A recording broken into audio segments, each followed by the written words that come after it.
Smirantasya Gyananjana Shalakaya Chakshurumilitam Yena Tasmai Shri Gurave Namaha Shri Chaitanya Manobishtam Sthapitam Yena Bhutale Swayam Rupa Kadamayam Dadati Swapadantikam Vandeyam Shri Guru Shri Yuta Padakamalam Shri Gurun Vaishnavanscha Shri Rupam Sagratam Sagana Raghunatam Itam Tam Sajivam Sadvaitam Savadutam Paritana Saitam Krishna Chaitanya Devam Shri Radha Krishna Padan Sagana Lalita Shri Vishakan Vitamstra He Krishna Karuna Sindhu Dinabandho Jagatpate Gopesha Gopika Kanta Radha Kanta Namostute Tapta Kanchana Gaurangi Radhe Vrindavaneshwari Vishalbhanu Sute Devi Pranamami Hari Priye Vanchakalpa Tarubhyascha Krupa Sindhubhyevacha Patitanam Pavanebhyo Vaishnavebhyo Namo Namaha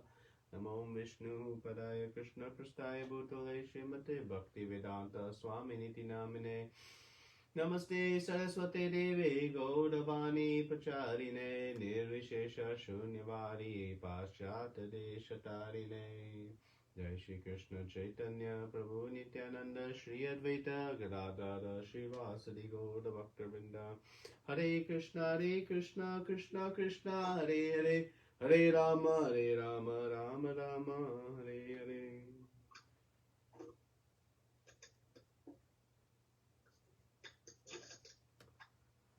Hare Krishna everyone. So again, welcome to our continued study of Bhagavad Gita. We are beginning the final section of Bhagavad Gita, chapter number 13. So in this section, Krishna is going to be discussing Jnana Yoga. So the first 6 chapters, 1 through 6, Krishna spoke about Karma Yoga and how one purifies by working in a detached manner. And that brings one to the platform of bhakti. In chapters 7 through 12, Krishna spoke about himself. He gave knowledge of the Absolute. He spoke about the relationship between the soul and the super soul in Krishna. And he very directly glorified the direct process of bhakti and how one can achieve perfection. So that he spoke in the middle section. And now in this final section, chapters 13 through 18, Krishna is going to speak on how Gyan can bring one to the platform of bhakti. And that is the goal of the entire Bhagavad Gita, to bring one to the highest platform of activity, which is devotional service. So, in chapters 13 through 17 will contain content, and then chapter 18 is a summary, a recap. So we know chapter 2 was a summary, I think, of the whole Bhagavad Gita, and Krishna will conclude again in chapter 18 with a similar summary. So this is the structure. So in the 12th chapter, last chapter, Krishna said in the 7th verse that, I am the swift deliverer. It's a very sweet statement. Very compassionate statement. It's saying Krishna personally is coming to deliver. And so now in this section, Krishna is going to speak how to achieve that opportunity with jnana, knowledge. So Prabhupada writes at the end of the purport of this first verse, he says, now, starting with the 13th chapter, how the living entity comes into contact with material nature, and how he is delivered by the Supreme Lord through the different modes of fruitive activities, cultivation of knowledge, and the discharge of devotional service are explained. So here, Prabhupada is telling us that we're going to understand how the living entity came into contact with the nature and how to be delivered. So that'll be the broad structure of this section, and this chapter 13, it really serves as an outline for the entire third section of the Bhagavad Gita. So chapters 13 through 17, so the subsequent 14 through 17 really build upon the content within this 13th chapter. So there's kind of a subsection within a subsection that comprises this chapter. So, and the chapter 13, its title is Nature, the Enjoyer, and Consciousness. So it's an interesting title, and it certainly begs several questions. Why these sort of three things? And so we're going to see right in the beginning of this chapter some important questions that Arjuna is making. Okay, so in the first two verses, Arjuna is speaking and Krishna is going to respond. So Arjuna said, "Oh my dear Krishna, I wish to know about Prakriti, nature, Purusha, the enjoyer, and the field, and the knower of the field, and of knowledge, and the object of knowledge." And the Supreme Personality of Godhead said, "This body, O son of Kunti, is called the field, and one who knows this body is called the knower of the field." So here, Arjuna has asked 6 questions. His first question, he wants to know, what is Prakriti? Which means the nature, everything around us. And that Krishna will answer in the 20 to 27th verses of this chapter. So a little bit later in this chapter, he's going to answer that. Then he asks about Purusha. Purusha means enjoyer. And there's a lot of confusion about who is the real enjoyer. So that question is presented, and we'll see that there are 2 enjoyers, a dependent and an independent enjoyer. And that also will be discussed in verses 20 through 27, again later in the chapter. Then Arjuna asks, the field. What is the field? This kshetra. So we'll take a second here to discuss this one now. So the kshetra, this field, is the body. As Krishna has said, this body, O son of Kunti, is called the field. So Krishna immediately jumps to answer that question. So he skips the first 2 and goes immediately to kshetra, because we know this is a very foundational understanding for all of us that is very critical. So why it's called the field, we may ask. So the field, the body, it is the area or the means from which we perform various activities to generate results. And we say, as you sow shall you reap, right? The laws of karma. So the body is a field of activities for the conditioned soul. The soul uses the body to perform various activities. Just like a farmer uses a field to cultivate certain types of crops. Based on what we plant in that field, certain crops will grow. Similarly, what we do with this body will generate certain results. The crops being good karma and bad karma. Right? Happiness and distress. A new type of body. So this kshetra, this field, refers to the body. It is the field of activities for the conditioned soul. Okay? So that is, we'll keep coming back to this kshetra throughout this chapter. Then the next question Arjuna asks, okay, if there is a kshetra, then who is the knower of the field? The kshetragya. So this means the knower of the body. So I am not the field, I am the knower of the field. And a very, very important point here is made, is that there is a difference between the field itself and the knower of the field. They're not the same. Right? So we heard way back in chapter 2, Dehino Shmenyata Dehe, that was an indication of the soul moving through the bodies. But here is the conclusive verse that we are not the body. We are spirit soul. Because there is 2 different aspects. The knower of the field and the field itself. The kshetra and kshetragya. Right? So when I say my legs, my hand, my body, that my is the kshetragya, the knower of the field. Okay? So Prabhupada writes in the purport another kind of example.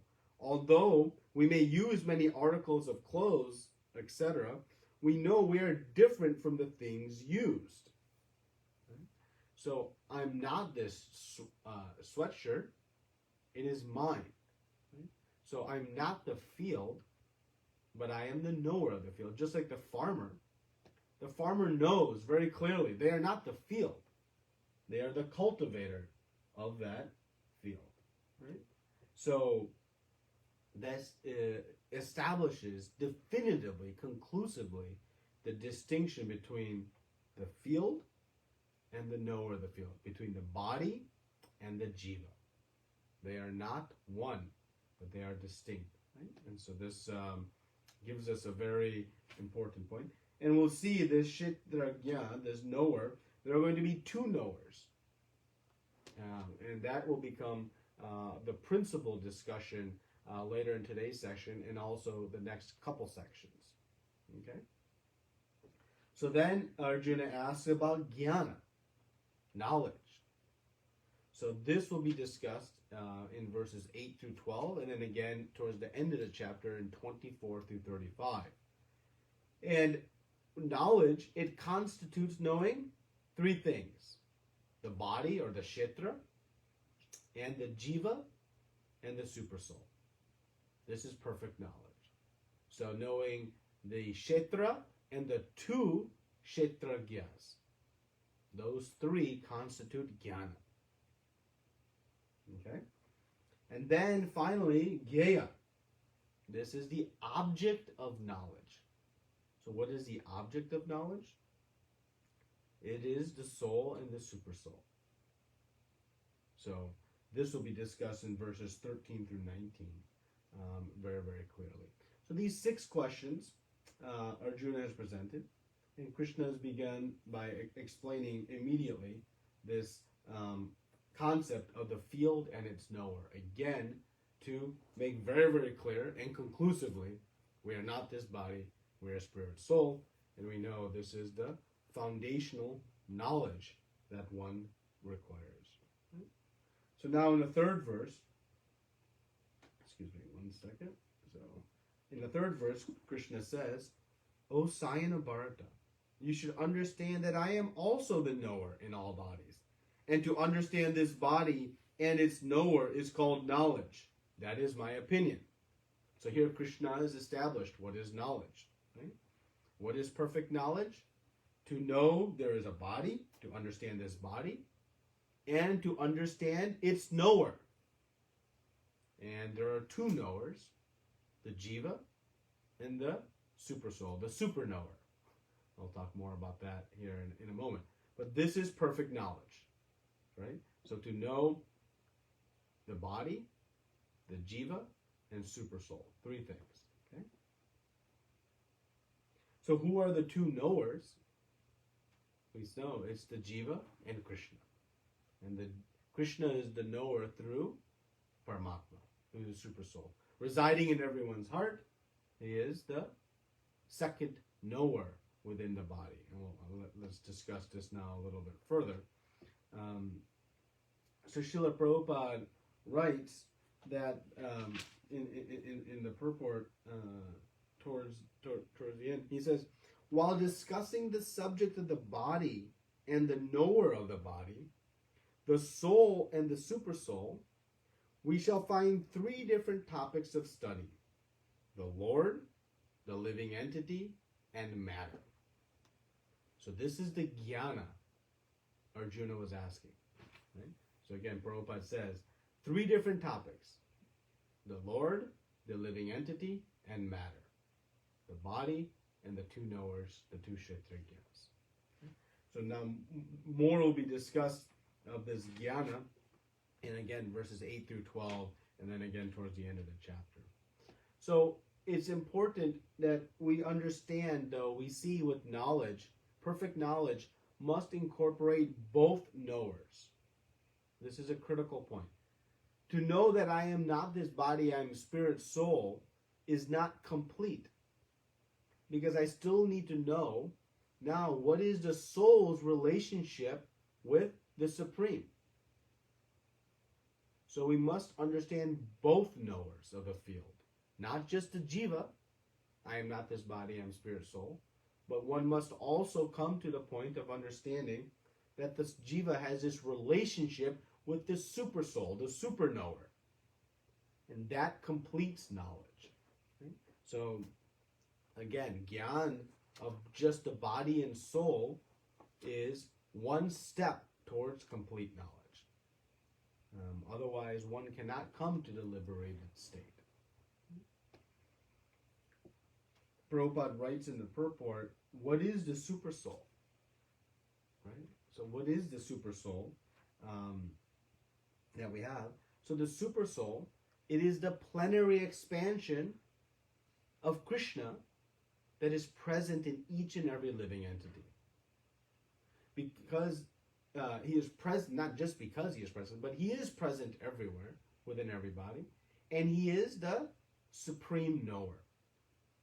So the question becomes, are the soul and the super soul, are they the same knowers? They're both Kshetragyas. Are they the same?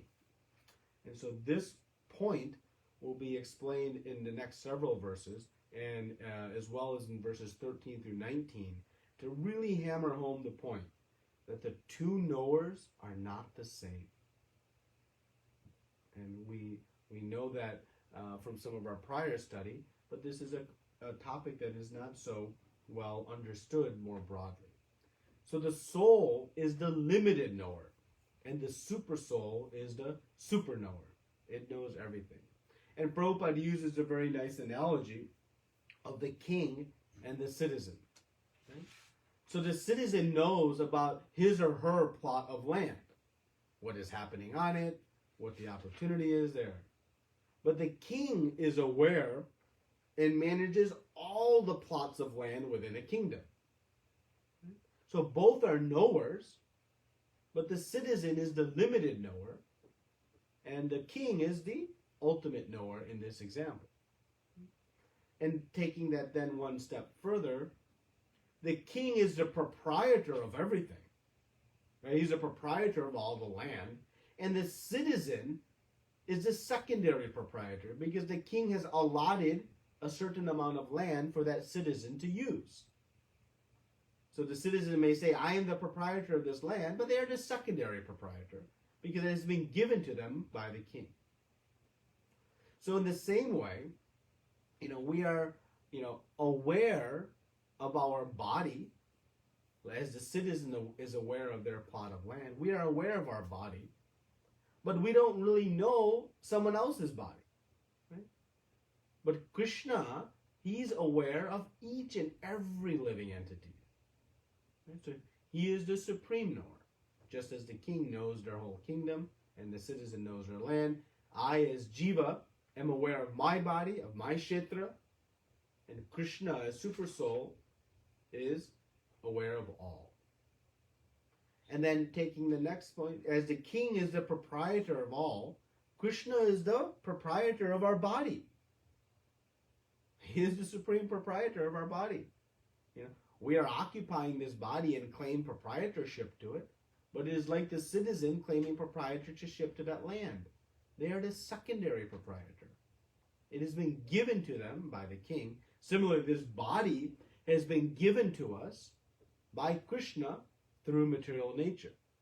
And we'll see the composition of this kshetra in a few moments. But so again, we are the secondary proprietor. Right? Taking this, one step further now. The body, it consists of senses. Okay? And Krishna, he's known as Rishikesha. He is the controller of the senses. So Prabhupada writes in the purport that he is the original controller of the senses, just as the king is the original controller of all the activities of the state. The citizens are secondary controllers. So the king owns the land and gives the citizen to do some control on it. But the king is ultimately the controller. So similarly, we have been given a kshetra, a field, and the living entity can choose to use it in different ways. But ultimately, we are under the control and sanction of Krishna. So this king and citizen analogy brings us to understand, the position of knowing my body versus all others, the sense of proprietorship, and the sense of control through the senses. So we have kind of three layers that we just discussed, using this very vivid analogy that Prabhupada presents to us with the king and the citizen.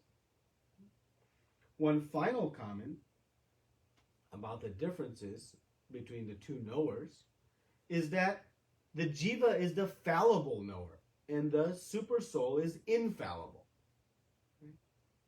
We know our body, we don't know others' body. Krishna knows our bodies and all, we have discussed that. But even our knowledge of our own body is very limited. We made this point yesterday. Do you know, as the knower of your body, what's happening in your liver right now? Or in your heart? Or in your kidneys? Or in your brain? No. We, even of our own body, we have limited knowledge. But Krishna knows everything that is happening even within our body. So even within our body, we are not the same level of knower. Krishna knows it more completely. So we are fallible, imperfect in our knowledge.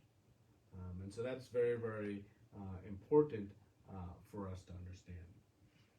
Now, the maybe most important point in this verse, Prabhupada quotes at the end of the purport from Srila Baladev Vidabhushan in regards to this word cha, which means and.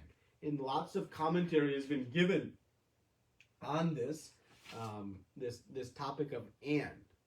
And Prabhupada establishes that on the basis of Shastra and our acharyas, that the super soul is the controller of both the field and the jiva, the kshetra and kshetragya. Okay?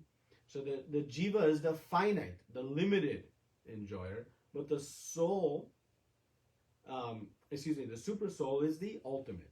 So the soul and the super soul are not one. They are not one. So the jiva is the knower, and also the super soul is the knower. They are not one. They are two. So Srila Prabhupada makes another very nice example here. He says to mistake a rope to be a serpent is not in knowledge. If I mistake a rope to be a serpent, I don't have knowledge. I am mistaken, right? And we know if you make that mistake, you might get bit. So it's not knowledge. Similarly, one who thinks the soul and the super soul are one is not in knowledge. And it's very dangerous. Just as it's dangerous to reach for a rope that is actually a serpent. So similarly, one who thinks the soul and the super soul are one are mistaken. They are distinct, different. So the Mayavadis comment on this and try to establish, oneness. But as we know, they are simultaneously one and different. So knowledge is to not confuse the two, the super soul and the soul, as one, but to know them as separate. That is knowledge. And very important point that Srila Prabhupada concludes their purport to this verse. Okay? So in the fourth verse, now please hear my brief description of the field of this activity and how it is constituted, what its changes are, whence it is produced, and who that knower of the field of activities is, and what his influences are. So here, 5 things Krishna is going to tell Arjuna in this chapter. How the field is constituted. What is his body made up of? So we'll see that in the 6th verse. How the field changes, the different transformations under the control of the modes of nature. So we'll see that in the 7th verse and also the 20th verse. We'll see when it was produced, the origin. We'll see that in the 6th, 21st, 22nd, and 30th verse. And then, who is the knower of this field? That's the 4th topic. We'll see that in the 14th through 18th. And then the influences upon the jiva from the field. So these are the 5 things that Krishna is going to discuss here coming up in the coming verses. Okay? So now Krishna continues. That knowledge of the field of activities and of the knower of activities is described by various sages in various Vedic writings. It is especially presented in the Vedanta Sutra, with all reasoning as to cause and effect. So Krishna here is given, some summary of the field and the 2 knowers. But this is actually a quite substantial topic and presented in great detail in our Shastras. So here only a summary is given. So Krishna is pointing to the Vedanta Sutras where all the reasoning is given and some other commentaries. So one can search more information if they like. And Prabhupada writes in the purport, importantly, that even though Krishna is the ultimate authority and source of all knowledge, he is following the etiquette by referencing the Shastra. Right? So the etiquette is that to provide any knowledge, it should be substantiated by sadhu and Shastra. So Krishna is also following that, although he doesn't need to. He is the ultimate authority. He still follows that etiquette. So, and this point here is really meant to address this controversy of duality and non-duality, of the soul and the super soul. This is, again, very confused by many. This achintya bheda bheda tattva. This simultaneously how the soul and the super soul are one and different at the same time. Same constitution, but distinct in many ways. And Krishna is going to expand upon this point in the coming verses to really hammer home this point that they are distinct knowers. We have already said it no less than 10 times in this session alone, and that will continue to be said to help address this point. And to conclude, there is not one knower, but in fact 2. The soul and the super soul, and they are distinct. Right? So this specifically Prabhupada writes in the purport, about the various sages, and Krishna's reference to Vedanta Sutras, and specifically Parashar Muni has given significant knowledge on this information. Right? So in the purport, Prabhupada continues towards the end and discusses a very technical topic. We'll just cover it here briefly. We're not going to completely and exhaustively discuss this nor understand it, but just give at least a high-level understanding of this topic. And it's, again, a little bit technical. But there are these 5 stages of seeing the manifestation of Brahman around us. Right? So 5 stages of Brahman manifestation. Remember, Brahman is nature, it is jiva, and also the super soul. Of course, Krishna is Parabrahman, the supreme Brahman. But this Brahman conception can be observed in these different manifestations. So these are like progressive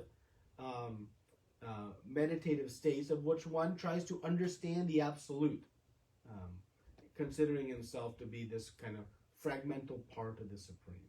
Right. So this first stage is this Anamaya, and here one observes the energy of Krishna in all of the food, which is the requisite ingredient for the life of the living entity.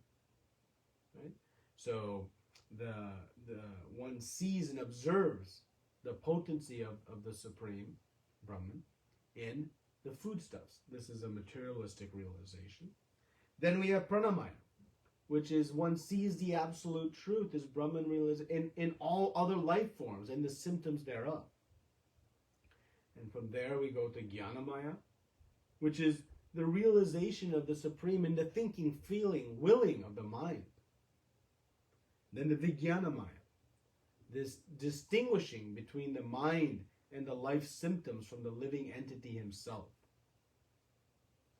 And the highest, ultimate realization is this Anandamaya, this supreme stage of realization, realizing the all blissful nature of the Supreme Lord. Right? As, again, being separate and supreme enjoyer to Krishna, to the Jiva, excuse me. So this Purusha, we'll see, there are two Purushas. As there are two knowers, there are also two Purushas. There is a limited enjoyer and the supreme. So this Anandamaya, this supreme enjoyer, the all blissful nature, that is the description of Krishna. So the Jiva is trying to enjoy this body, but it is a limited enjoyer. But if the Jiva instead decides to enjoy dovetailing himself with this Anandamaya, the supreme enjoyer, then everything becomes perfect. And Srila Prabhupada writes, that means that the living entity decides to enjoy dovetailing himself with the Anandamaya, then he becomes perfect. Okay? So just what we should take away, there are these different levels of realization, and don't get so hung up in the details of each of the different stages. It's not something we're going to spend significant time on. It is written and commented on in different shastras for those who are more curious and interested. Okay? So now the final two verses of this section, 6 and 7. The five great elements, false ego, intelligence, the unmanifested, the 10 senses and the mind, the 5 sense objects, desire, hatred, happiness, distress, the aggregate, the life symptoms, and convictions. All these are considered in summary to be the field of activities and its interactions. So here we get detail on the kshetra and the different interactions of the kshetra. Right? So in verse 6, Krishna is describing that the field is made up of these 24 elements. The 5 gross elements, the false ego, the intelligence, right? The unmanifested stage of the 3 modes. Then we have the 5 senses and the 5 working senses, the mind, and then the 5 sense objects. And Prabhupada explains all of those in the purport, so we won't repeat them here. But these are the 24 elements that constitute the body, the kshetra, the field. And then in the 7th verse, we see this desire, hatred, happiness, distress, the aggregate, the life symptoms, and convictions. So these are the 7 qualities of the mind that are derived from the interactions of these 24 elements of the body. So this desire and hatred, happiness, stress, these are the interactions of the body. And Prabhupada comments in the purport about the changes in the body, the constitution of the body, and how it changes. It's not fixed. The body is born, and then it grows, and then it maintains, it reproduces, it dwindles, and then it dies. So the point here is the body, the kshetra, it's not a permanent. It's a material thing. So by nature, it is impermanent. And it is always changing. And that change is being forced by the modes of material nature. Borijan Prabhu gives the nice analogy of this body, this kshetra. There's so many different types of bodies out there. And so the body, the analogy can be used, it's like a playground for a child. A child can play within the confines of their playground. And one child may have a much larger playground with many different activities. Another child may have a smaller playground with lesser activities. Right? So that kind of example is given to help understand, the size of our field. It's not really the physical size, but the opportunity to enjoy. So the body is a limiter to our enjoyment, like that confined playground. The human body can enjoy an iPhone, but a dog cannot. The human can enjoy a piece of pizza, but a tree cannot. You know, so the field that we have, it governs the extent to which we can enjoy, based on the type of field that we have. So when we say larger, we mean the more ability to enjoy different things. Right? So, and even amongst the human form, there are different types of enjoyment. Right? Some can enjoy more than others based on the type of body we have. So each type of kshetra we've acquired, it defines the boundaries of our scope for enjoyment. And this topic will be discussed in a later chapter as well. But this field serves as that purpose, just like any agricultural field. It has a limit to what it can produce. The body has a limit to what types of enjoyment it can produce, and there are different types of bodies that produce different types of extent of enjoyment. And this body, the field we get, is not random. It is based on our reactions to our past karma. So how big our playground is based on our past activities. So we get a body or a field based on what we have done previously. So this is the kind of introduction to this 13th chapter. Lots of technical topics, but the key points to take away, again, there's a distinction between the field and the body, the kshetra and the kshetragya. The body is considered a field because it is used to produce different activities, just as a field is used to produce crops. But within the field, there is a separate knower of the field, that is the living entity. Right? So this is the conclusive verse around we are not this body. So we understood that. And the second, key point is that there are two knowers of the body, the jiva and the super soul. They are not one and the same. They are distinct. They have different ability. One is the complete perfect knower, the super soul, and the jiva is the limited knower. And then we use the king and citizen analogy to understand our relative proprietorship and control of this body. We are the secondary controllers, the secondary proprietors, just as a citizen is the secondary controller and proprietor of the plot of land that the king is given. Okay. So we'll discuss then, starting next week, these verses 8 through 12 about the process to acquire this jnana. And then Krishna will continue his discussion from 13 through 19, speaking about the two knowers and giving more distinctions upon, or more distinctions of this soul and super soul. So that'll be taking place next week. Okay, thank you very much. Srila Prabhupada ki Jai, Ananta Koti Vaishnavrinda ki. Any questions or discussion for today?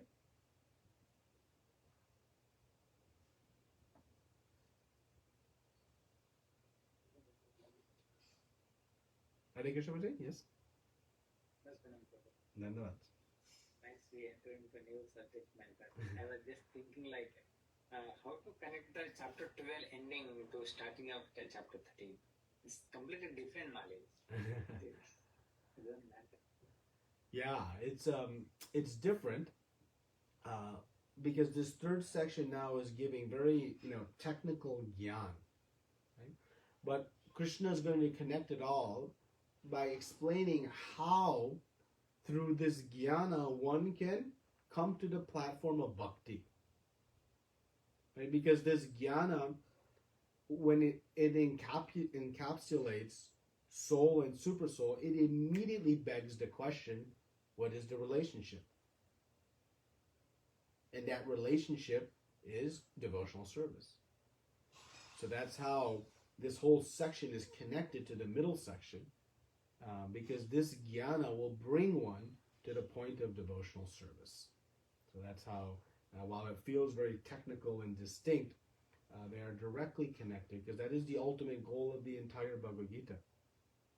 Sarva dharma parityaja. Abandon everything else. and just surrender into Krishna.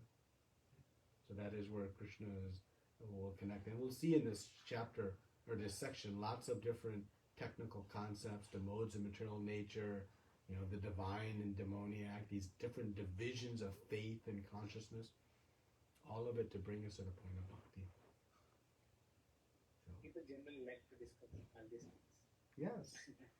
Yes, actually, I got one last small question for you. Yes. We told that the Purusha is enjoyed later. Purusha enjoyed is explained in this chapter later after some time. Shall I just know what did Krishna say about Purusha? Yes. So that topic actually is so critical and important, because our misunderstanding of who is the Purusha is what has led us here. Because we want to try to be the independent enjoyer. We have failed to realize that we are the dependent enjoyer. And that confusion is what has led us to the material world. Let me explain. So, as there are two knowers, there are two Purushas. As the Jiva is the limited knower, and the Supersoul is the supreme knower, in that same line, the Jiva is the limited enjoyer, the dependent enjoyer. Krishna is the independent enjoyer. Because everything that Jiva tries to enjoy, it is dependent on the provisions of the Supreme Lord.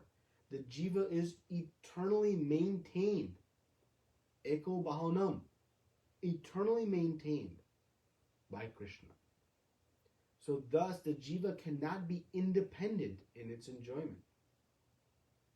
Just as a child in the home of mother and father, the child cannot be the independent enjoyer in that home.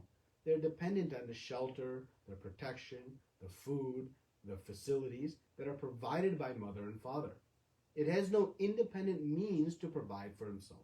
Similarly, the living entity has no independent means to provide for ourselves. So our enjoyment is there. There is enjoyment for the living entity.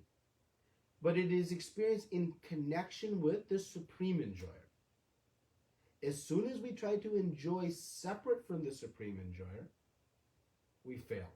Just as a child says, forget you, mom and dad, I'm going to enjoy my own, there is misery. So this confusion of who is the supreme enjoyer, I thinking I am the supreme enjoyer, now I try to be independent of Krishna, thus I come to the material world and experience that in spades and realize it's not such a good thing. Right? So the living entity is meant to enjoy, no doubt. But we must understand how the living entity is meant to enjoy. It is meant to enjoy in service to Krishna. Then it experiences enjoyment. So just because Krishna is the supreme enjoyer doesn't mean he's the exclusive enjoyer. That's the other side of that discussion. No, the Jiva is also an enjoyer. So that's what Krishna will discuss coming up. Basically, both knowers, also both enjoyers. But how the difference we have between knowers, there is a difference between enjoyers. Yes, they have to be connected. Connected, but there is a difference. Okay. Yes, when we say connected, it means you're connecting two different things, right?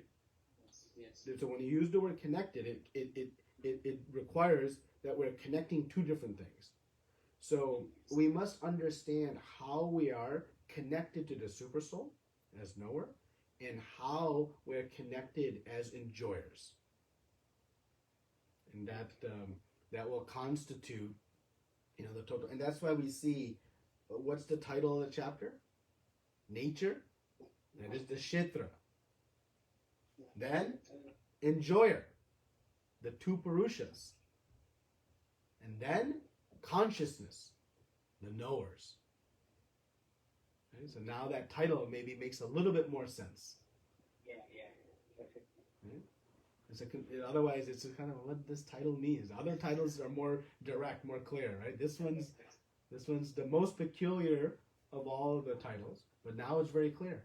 These three things are very critical to know, Yes. right, for our happiness. Thank you very much. Thank you. Nice and clear. Hare Krishna.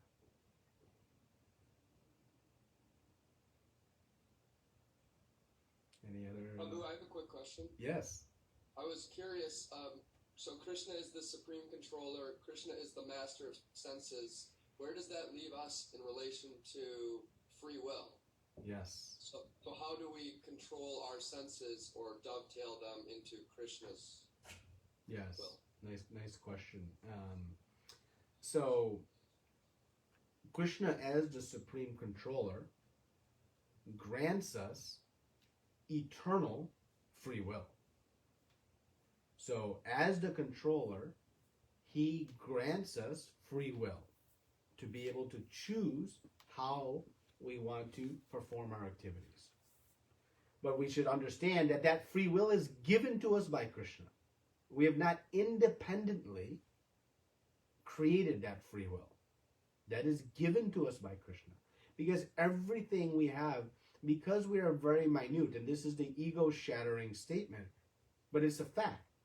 Because we are very minute and tiny, we cannot create any real independence. Because we can't create it. That's just our limited ability. We have to own up to it. So this free will is given to us by Krishna. And Krishna said he never removes that free will. And there's a reason for it also. Because Krishna, his supreme and most pleasurable experience is to enjoy the love with his devotees. So that is what gives Krishna his greatest pleasure. The loving relationships with his devotees.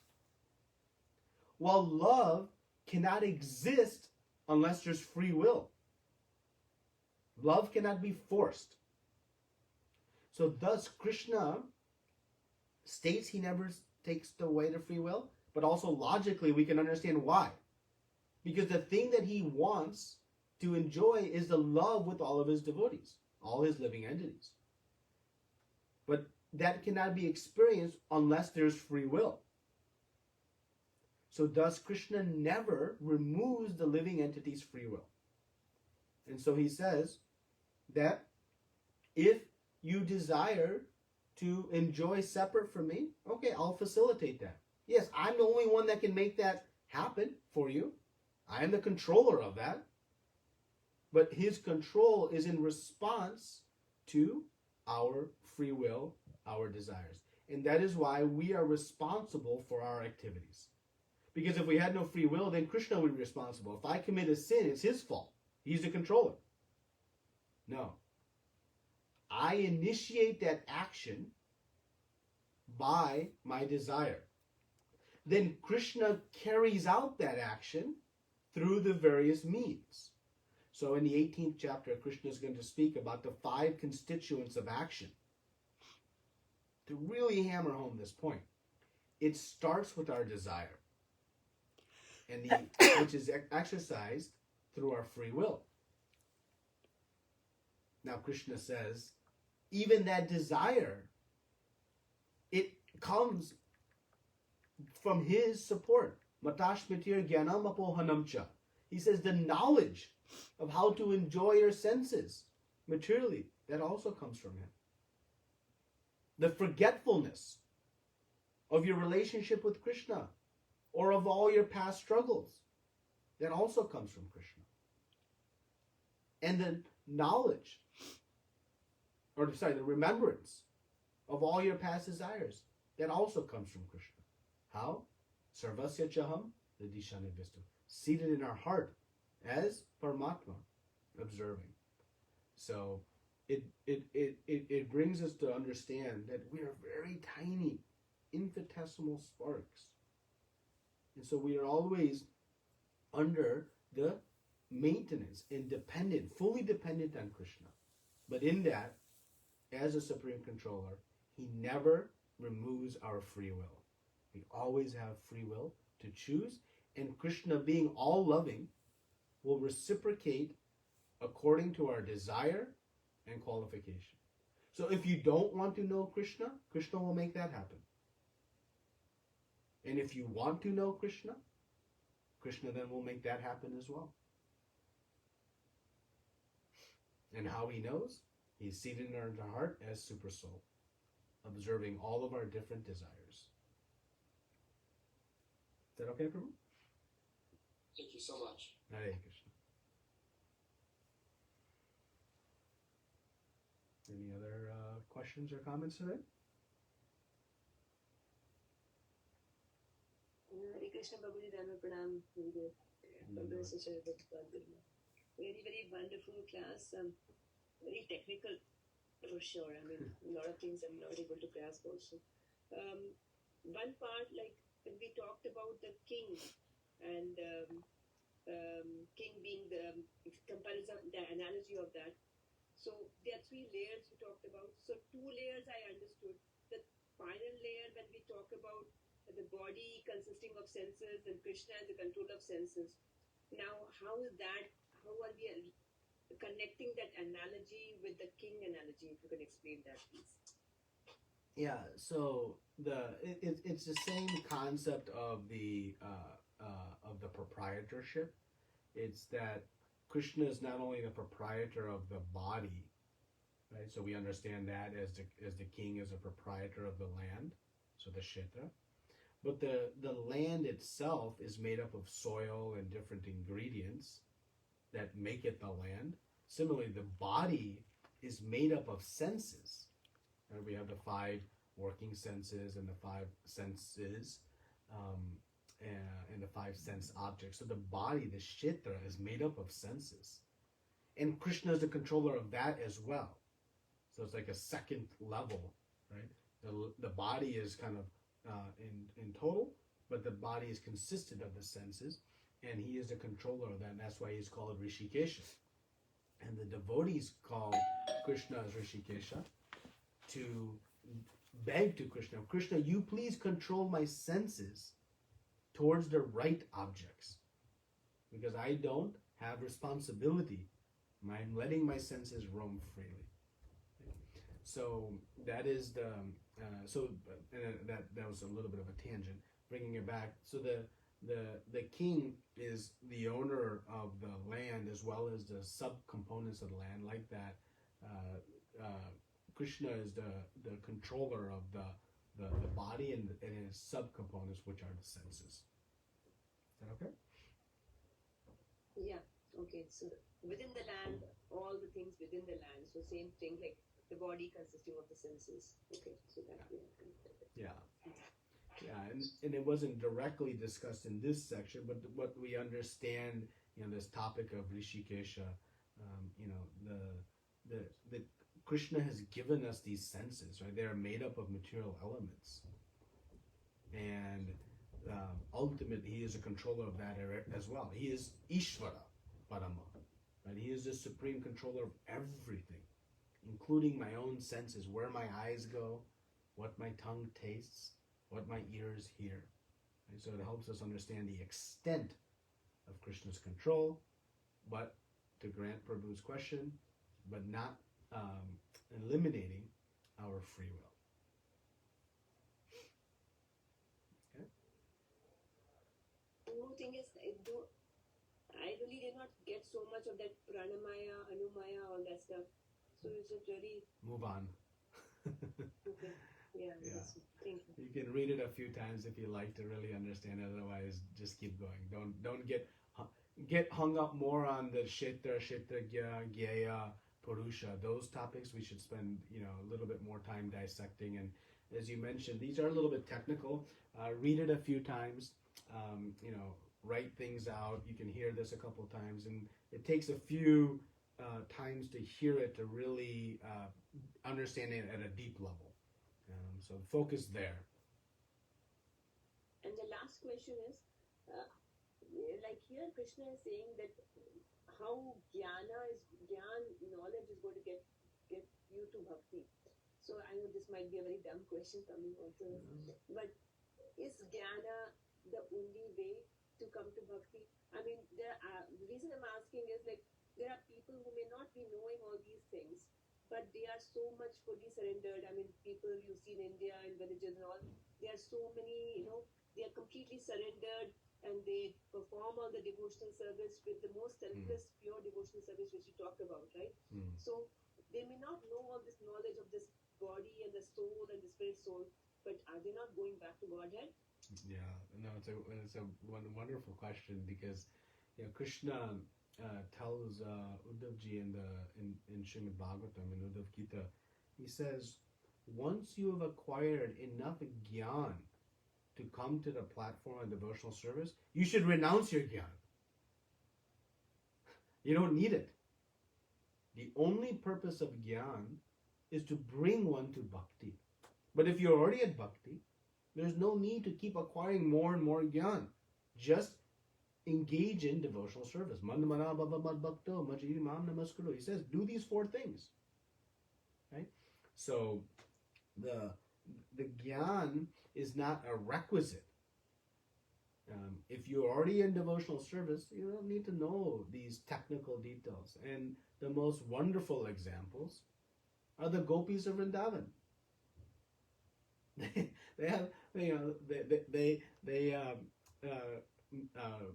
speak of their own, lack of knowledge of anything technical, but they know the most important thing: pure, selfless, intense love for Krishna.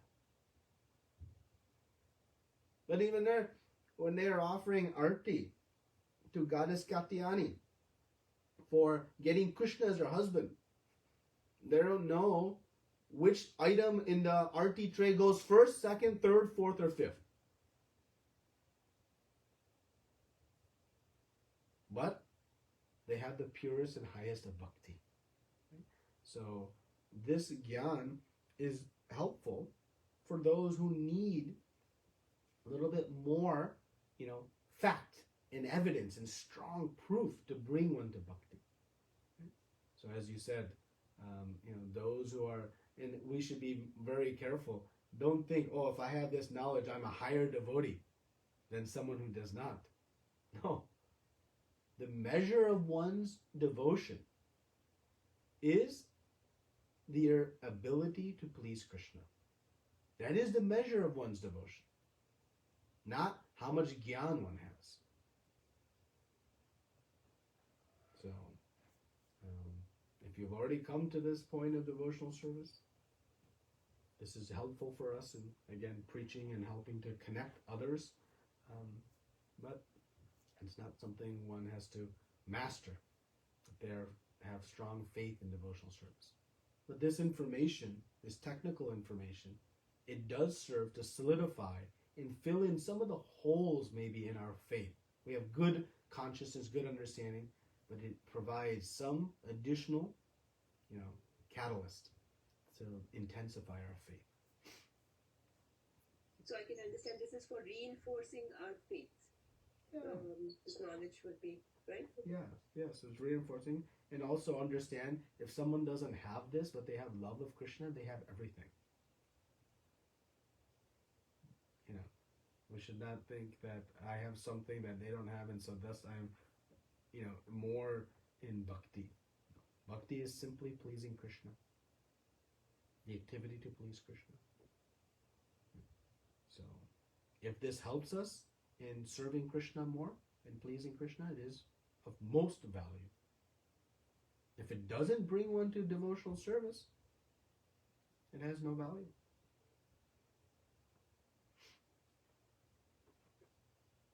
Thank you, Prabhuji. Thank you so much. Hare Krishna. Hare Krishna.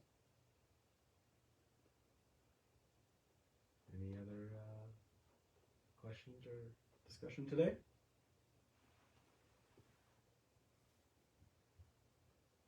Okay.